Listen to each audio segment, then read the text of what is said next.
We know what zip codes are increasing. We know that.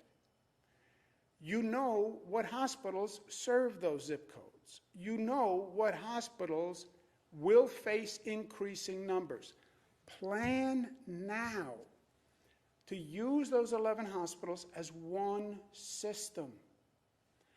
Not that you bring somebody in, admit them, and then have to move them before they get admitted. Say, hello, Dr. Zucker, you showed up at my front door. I'm going to send you 3 blocks away to my other hospital because we have to load balance, and that hospital has less capacity and the staff is less burdened. That didn't happen in the spring. It has to happen this time.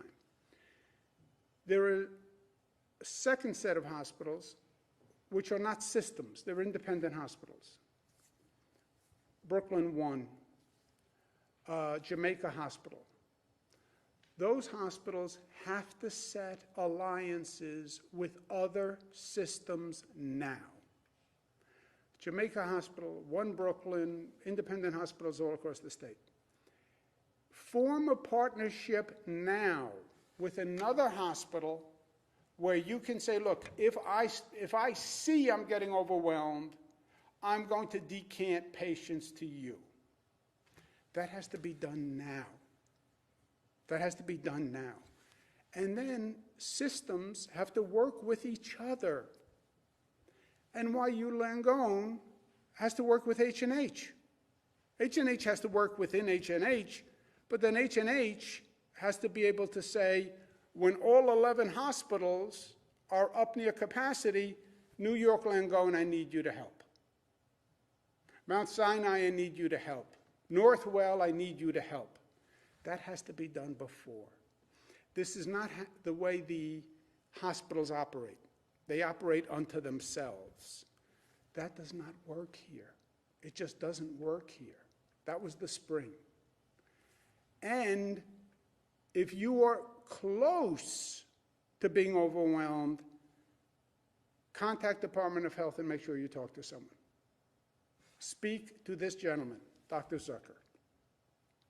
Don't wait to get overwhelmed and then call up and say, I have a problem. I have people on gurneys in hallways. It's too late for us to help.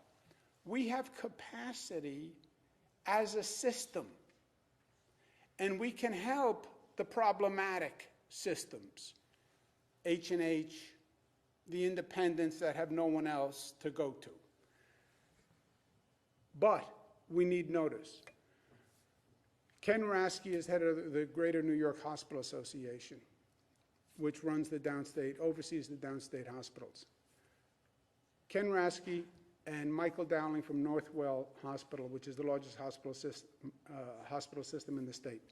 I've asked Ken Rasky and Michael Dowling to work with H&H and work with the independents, make sure they have this plan in place, and make sure they have partnerships to unload. We have B. Grouse, who runs basically the same thing in upstate New York.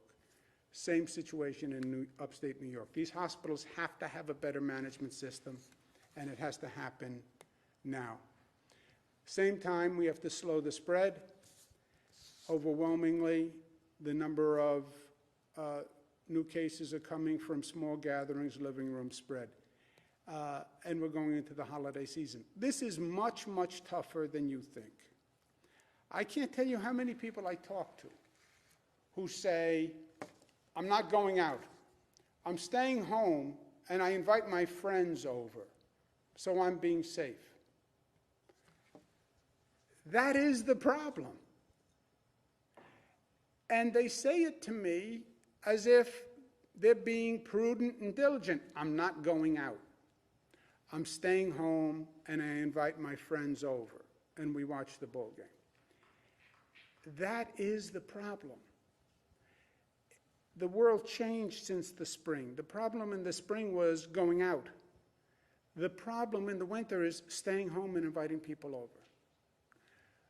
So you want me to stay home and not invite anyone over? That's impossible. That's what we're dealing with through the holiday season. And I get how hard it is. I live it with my own family. I had a conversation with one of my daughters this weekend. Where are you going? I'm going to a friend's birthday party. Is it outside? No. It's going to be inside, but there's only 4 of us, and we're going to social distance. We're going to eat pizza. I said, how does that even work? How does that even work? Well, she wants to celebrate her birthday. I get it. I get it. But this is where it spreads. And remember, the spreader is not malicious. Your wife can be a spreader. They're asymptomatic. They have no idea. They could have gotten it from the delivery boy who dropped off the groceries. So that's why this is so difficult. But again, it is overwhelming the #1 problem area. And if you look after that, we've done everything else we can before you get into really de minimis numbers. Healthcare delivery, higher education, schools, restaurants, bars, travel, vacation. We have a quarantine system set up. No state has ever done that. School sports that are high risk. We don't allow it. Public sector, EMS workers, they're doing their job, they're getting infected. Police, I've said to them until I'm blue in the face, I've said to mayors all across the city, you tell your police to wear the mask. The number of police who are getting cases is relatively high. They should wear the mask. Transit, public-private, we're disinfecting the trains. Everybody's wearing masks, but now you're in de minimis numbers. It's really about household gatherings. And it is difficult to stop, and it is difficult to stop during holiday season. And that's the truth of this. And I think what we're seeing now is Thanksgiving came, there was travel, we then saw a surge, and you see the numbers slightly tailing off. You're running right into Hanukkah, Christmas, Kwanzaa, you're going to see another bump. You're then going to run right into New Year's Eve, New Year's Day, and you're going to see another bump. And these are all going to be situations with small social gatherings. That's the problem. So the winter plan that we talked about last week, you're looking at the positivity index, the hospitalization rate, the hospital capacity, the density crowding, what they call the RT rate, and the risk level of that type of economic activity. We've been calibrating them constantly. The benefit of the economic activity, the rate of transmission number, which is really the most important number in any of this, which is now 1.3, hospitalization capacity rate. Yet new yellow zones, which are 3%, top 10% daily hospital admissions.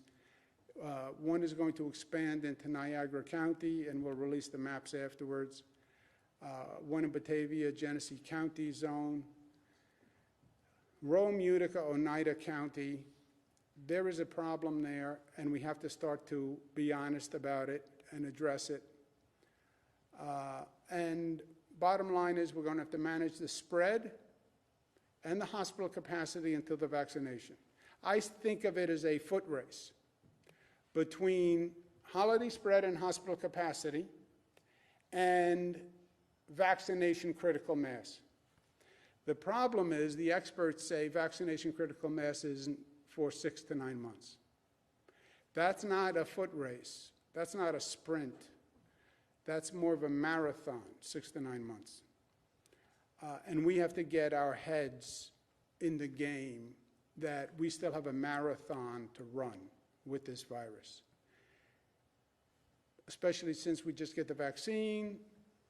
Great, great, great, great, great news. It does win the war if, big if, we take it. And the big if is you need 75 to 85% critical mass. You have 49% of the people who are skeptical about taking it. How do you ever get to 75 without 49? You don't. So there's work to do. We have to educate the public. We have to outreach to all communities, Black, Latinos, poor communities that have paid the highest price for this virus, and we have to get it out. We have to distribute it logistical operation like you've never seen before, which we're already working on. Distribution began today. New York State did what we believe is the first vaccination in the United States. Congratulations to Department of Health, NOGS, and Jim Melantris and Gareth Rhodes and Robert and Melissa, who have been working on this vaccination plan, and Larry Schwartz, who's right now working on the vaccination plan. But making government work, getting it out, is key. We have 170,000 doses from Moderna, from Pfizer, 346 from Moderna. We have 90 distribution sites. Today, we're in the process of administering 10,000 vaccines. So New York came out of the blocks very quickly and very aggressively, because the vaccine only works if we take it. Phase 1 of the vaccine distribution, as you know, what we call the high-risk hospital workers, those emergency room, ICU, nursing home residents, nursing home staff, then long-term and congregate care and staff, EMS and other healthcare workers. Phase 2 is other essential workers and members of the general population who are at the highest risk. The federal government approved the vaccine, and the New York State Clinical Advisory Task Force approved the vaccine.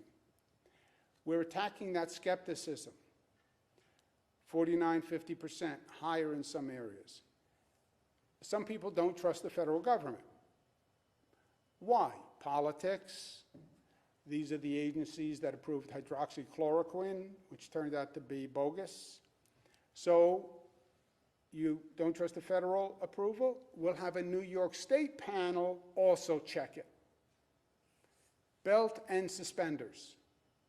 You don't trust the feds? Then you have New York review it. We did it. Some people said, oh, there's going to be a delay, blah, blah, blah. Never happened. Actually, the New York task force acted before the federal government acted. As I said, politics is everywhere. There's no politics on this issue. Trump and Biden agree on the rules for home spread. Those rules are from the CDC. That's an agency controlled by Trump. They both agree on vaccine usage. So hopefully we're getting to a point in this country where the politics will stop being the enemy of public health. A couple of other issues I want to mention. People talk about doing a state tax increase. State tax increase is not just a political decision, it's a revenue decision. How much money do you need to balance the budget? That is the question for a state tax increase. And is it enough to close the deficit? There's two options on what we can do now financially, fiscally as a state. One, we can do a budget now. We need $15 billion. That's the number we asked for from the federal government. We said to them we need $15 billion or we have a hole. We are waiting for them to act. Maybe they pass this 908 bill. Maybe they don't. Maybe we have to wait for Joe Biden next year. But we need $15 billion. You could try to close it with tax increases and cuts. To close $15 billion with tax increases and cuts is going to do tremendous damage to everyone. Tax increase, maybe it gets you $1.5 billion, $2 billion, the tax increase they're talking about. You need another $10 billion to come even close. What are we going to cut today? We're going to cut schools, local governments, hospitals. Who could you possibly cut? But that's what you would have to do if you did a tax increase now. It has to be part of a budget so you know how much you're raising and you know what we're doing with it. But to do a budget without knowing how much money we're getting from the federal governments is going to be painful to everyone. Second option wait for the Washington action before you do the budget. Find out how much Washington is giving us. Let's say we have a shortfall. Then how much do you want to raise in taxes, and how much do you want to cut? Doing it without the Washington funding is going to be really, really difficult. I don't believe Washington gives us nothing at the end of the day. The end of the day may be Joe Biden in February, but I don't believe they give us nothing. They'll bankrupt the nation if they bankrupt the states. So I think it's smarter to get the number from Washington. Let's say our hole is 15 billion. Let's say they give us 10 billion. I will fight for the 15. But let's say they only give us 10 billion. Now you have a 5 billion hole. You want to raise taxes for 5 billion? That's an option. You want to raise half of it in taxes? You want to do half of it in cuts? Who you're going to cut? But that's the budget conversation. You can't divorce a tax increase from a budget action. I can do it either way. But you have to do a tax increase in the context of a budget. Otherwise, you don't know how much to raise in taxes. Otherwise, it's just a political gesture. The problem with doing the budget now is it will have a disruptive tax increase and destructive cuts. So we tell schools now, we're going to cut your budget 20%. We tell hospitals we're going to cut your budget 20%. We tell cities we're going to cut your budget 20%. They will then turn around and fire people. They have to. Who do we want them to fire now? School teachers? Essential workers who are doing the vaccines? I mean, who can we lose right now?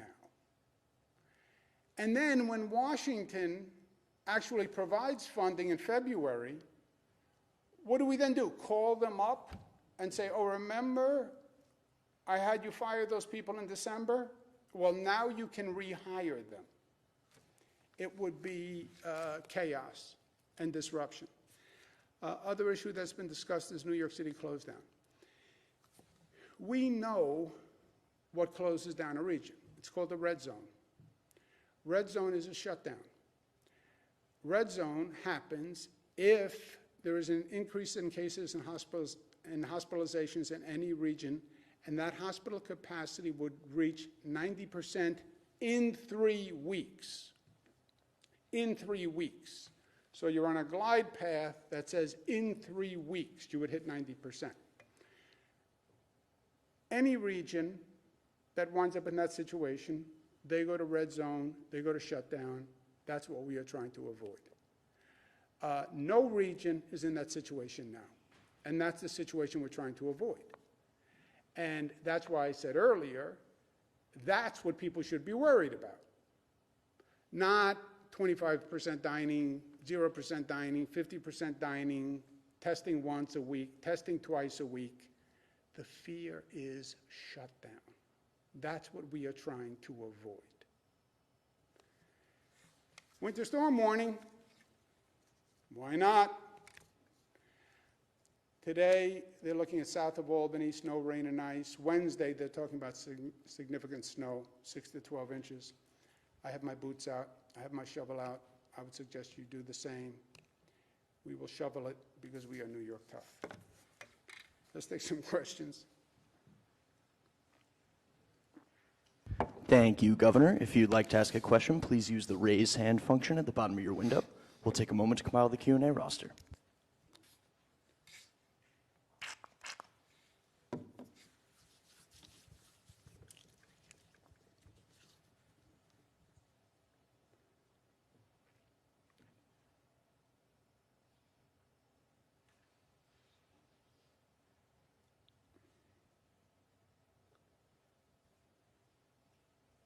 Governor, you now have Zach Fink from New York One. Zach, your line is now open. Please unmute your microphone.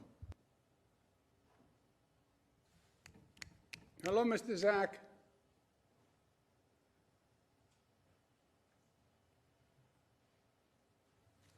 I know you're there. I can hear you breathing. I can smell your cologne. You and everybody else around me. Let me ask.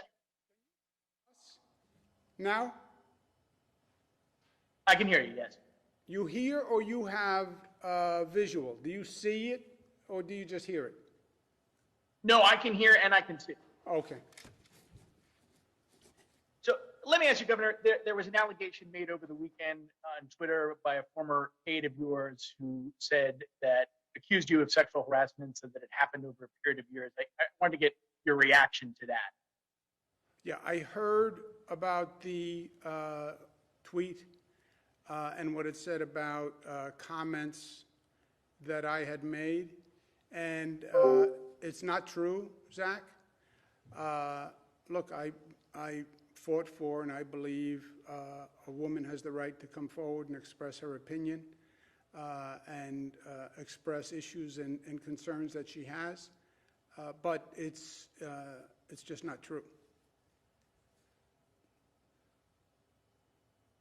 Next question, operator. Your next question comes from Ryan Terranelli at New York Law Journal. Ryan, your line is now open. Please unmute your microphone.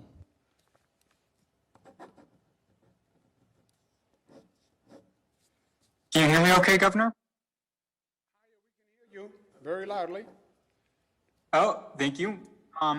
You said that New York could overwhelm some of its hospitals in some parts of the state in January. Do you still feel like that or why do you feel like the cluster initiative will be enough to stem this rise in cases? Shouldn't New York be considering more broadband options? And my second question is, are you, with the case that New York is in right now, are you urging people to have essentially no contact with people outside of their households and essentially not outside, only in essential trips? Ryan, it's a good question, and it sort of summarizes everything I'm trying to say. You have no broadband option to stem close down, to stem the spread without close down. Close down is your next broadband option because it's coming from small gatherings, as we've said exhaustively. We've done everything below small gatherings, but it's coming from small gatherings. The only option you have to actually make a somewhat dramatic difference is go to full shutdown. Go to full shutdown. So we're basically doing three things. One, caution people on the holiday small spread, which I understand is very hard. Two, restrict anything below small spread that makes any difference given the economic cost of it, right? You don't want to lay off 4,000 people for an activity that's only infecting 3 people. That's second. Third, increase hospital capacity so you have more capacity to deal with the number of cases coming in. And that's what we're doing dramatically. Those are your 3 options. If you said to me, and then our metric, if you are 3 weeks from 90% capacity of the hospital. Now remember, 90% isn't 100%, 90% is 90%. But if you're 3 weeks from 90, then we go to full shutdown. That gives us 3 weeks to work on hospital capacity, 3 weeks for shutdown to make a difference on the rate of spread. But beyond that, there are no other tools in the tool bag. Vaccinations, yes, but they're not going to kick in for several months. So really, maximum benefit, holiday spread. Second, everything below holiday spread that you can make a difference on, that makes any modicum of sense versus the economy, et cetera. And third, increase hospital capacity, which we are working on. Our guidance is in the home. The CDC guidance has gotten much more aggressive lately. And the CDC says only members of your household who you have been with, they define household as the people who you are with. You can't invite over your mother and say, oh, she's part of my household. That's their CDC's most recent guidance. Is that right? Is there anything else besides that on CDC? Indoor masks. Masks on all indoor gatherings, even family gatherings. But this was the problem with indoor dining. They also say any indoor dining where you can't wear a mask, you shouldn't do, okay? That's why they're against indoor dining, because you have to eat and drink, you can't wear a mask. All right, but here's the practical. I invite my buddies over to my house to watch the game. And yes, we eat and we drink, not to excess. So we take off the mask. Yeah, sometimes if nobody's eating and drinking, we keep the mask on, but we take off the mask. What's the difference between watching the ball game at your buddy's house and eating and drinking, or indoor dining? So the CDC's rule is you can be with your household, but you must wear a mask indoors. Now, your point would be, who could ever possibly follow that? It's so hard. I know, and that's where we are. Next question, operator. Governor, you now have Marina Villeneuve from the Associated Press. Marina, your line is now open. Please unmute your microphone. Hi, Governor. Can you hear me? Yes. Hi, Governor. We're having interactions with Ms. Boylan where you commented at all on her look, and also the AP's are being considered for general. Do you have any response to that? Yeah. The Attorney General, it's flattering to be considered for Attorney General. It's a great position, especially at this time in history. There's so much to do, so many pressing actions. But I have said many, many times with you in the room, Marina, there's one relationship that is most important to me. It's my family. Put that one aside. The most important relationship is with the people of the state of New York. And we're talking about holiday gatherings and skepticism. I said to them, trust me, my only agenda is your agenda. My only agenda is to serve as governor of New York. When we were in the spring, people said, oh, maybe you're going to run for president, you're going to run for vice president. See, as soon as you say that to people, they say, oh, here's another politician. Now he has an agenda. Now he wants to be vice president, so he's going to show this, he's going to show this, he's going to show this. That's what people believe about politicians. That's the skepticism. I know, because that's what we always said about politicians. I said, that doesn't apply to me. I'm not interested in any other position. I'm not interested in president, vice president. I'm not interested in serving in Washington. I'm only going to tell you the truth as I see it. You can disagree with me and my opinion, but there is no other agenda besides that. That's what I said, and that's what I meant. New York has a long way to go to get through this current situation, which, as we just discussed, is difficult. And then we have to rebuild New York, which is years, my friends, years. This is not just take care of the economic shortfall in a budget. This is, you have an economic shortfall, you have to do a budget, and then you lost thousands of jobs.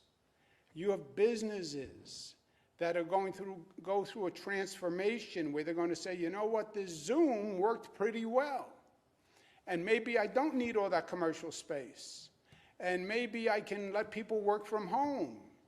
And that's going to change the configuration of society and businesses.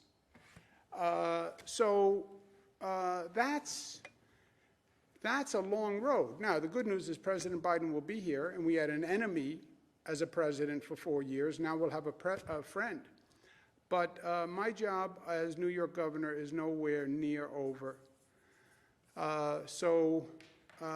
I'm flattered to be considered, but that hasn't changed my thinking and my relationship with New Yorkers.